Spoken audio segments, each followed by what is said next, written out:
ভিডিওটা দেখছেন এই ছেলেটাও একটা সনাতন ধর্মের মানুষ, কিন্তু এর কথাটা শুনলে জাহানটা ঠান্ডা হয়ে যায়, এর কথাটা শুনলে মনটা ভরে যায়।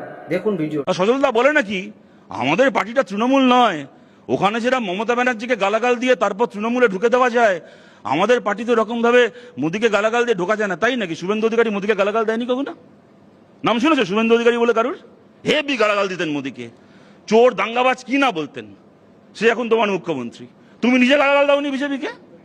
তুমি নিজে দাওনি কোনোদিন বিজেপিকে? আরে ওদিকে পরে কথা বলবে, এদিকে আমায় বলো না। কখনো গালাগাল দাওনি বিজেপিকে যখন কংগ্রেস করতে, যখন তৃণমূল করতে? গোটা বিজেপি তো তৈরি হয়েছে বিজেপিকে গালাগাল দেওয়া লোকেদেরকে নিয়ে। এখানে দাঁড়িয়ে বলছে আবার ঠিক কথা বলেছে, পোস্টপল ভায়োলেন্স। আমরা দেখেছি সেই পোস্টপল ভায়োলেন্সের চেহারা 2011 পর থেকে 2021 পর্যন্ত। তার গান পয়েন্টে আমরা ছিলাম। মূলত আমাদের কর্মীরা মরেছে, প্রাণ দিয়েছে, রক্তাক্ত হয়েছে, খুন হয়েছে, আমাদের ঘরবাড়ি ভাঙা হয়েছে। আমার এটা বলতে কোনো দ্বিধা নেই।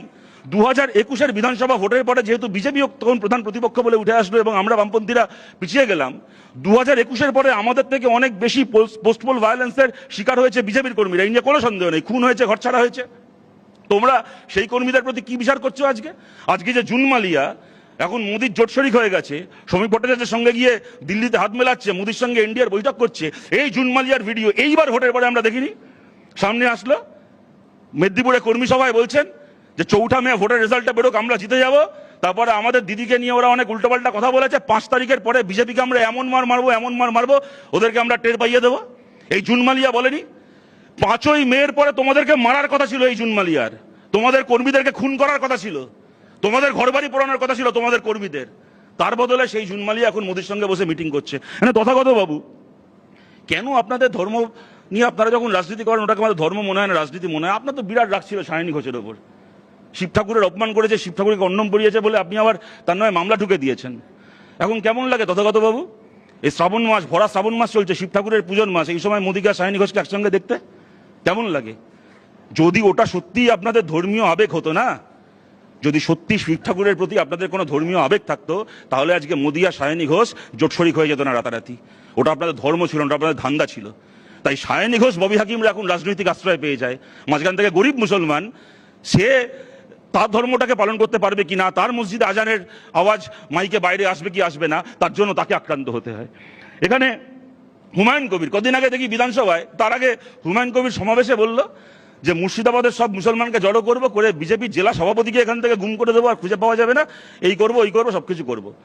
শুভেন্দু অধিকারী বিধানসভায় দাঁড়িয়ে বললেন যে হুমায়ুন কবিরের বিরুদ্ধে এমন ব্যবস্থা নেব, গরম গরম কথা বলার, এইসব কথা বলে উস্কানি দেবো, এইসব কথা বন্ধ হয়ে যাবে।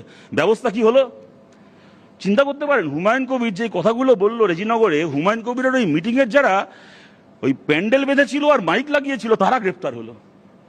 আর যে হুমায়ুন কবির এই কথাগুলো বললো, সে দেখি কদিন আগে দেখি গোলাপ ফুলের তোড়া দিচ্ছে শুভেন্দু অধিকারীকে।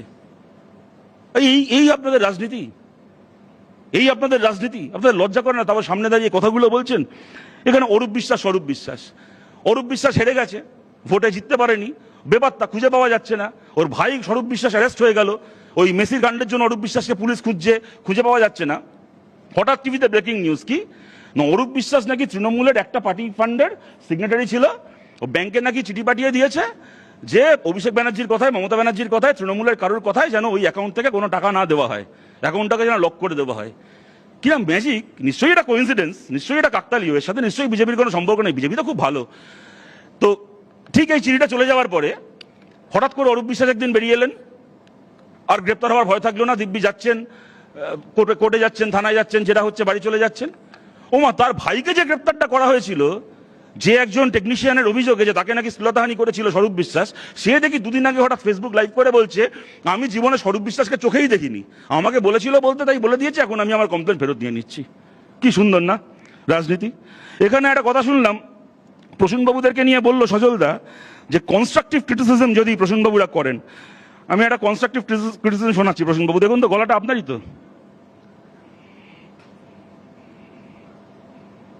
আবার বলছি, চোর শুভেন্দু আজকে চাঁচলে এসেছিল, চাঁচলে এসে ও আমাদের নেতৃত্বের নামে এবং আমার নামেও কিছু মন্তব্য করে।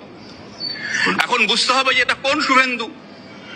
সেই শুভেন্দু যার সিকিউরিটি গার্ড অত্যাচার সহ্য করতে না পেরে আত্মহত্যা করেছিল, কারণ এক বিকৃত রুচির শিকার হয়েছিল বলে।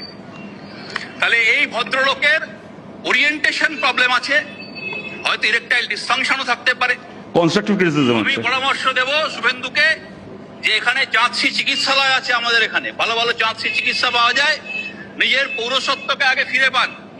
আপনার পুরুষত্ব নিয়ে খুব সমস্যা আছে, সন্দেহ আছে, সবাই জানেন। আর উনি বলেছেন যে পাশের জেলায় বালুরঘাটে ওখানে গেলে নাকি উনি শুনতে পেয়েছেন অনেক কিছু। ঠিকই বলছে, কারণ ওনার 4টে বয়ফ্রেন্ড ওখানে আছে, আমি জানি, রিসেন্টলি গিয়েও ছিলেন।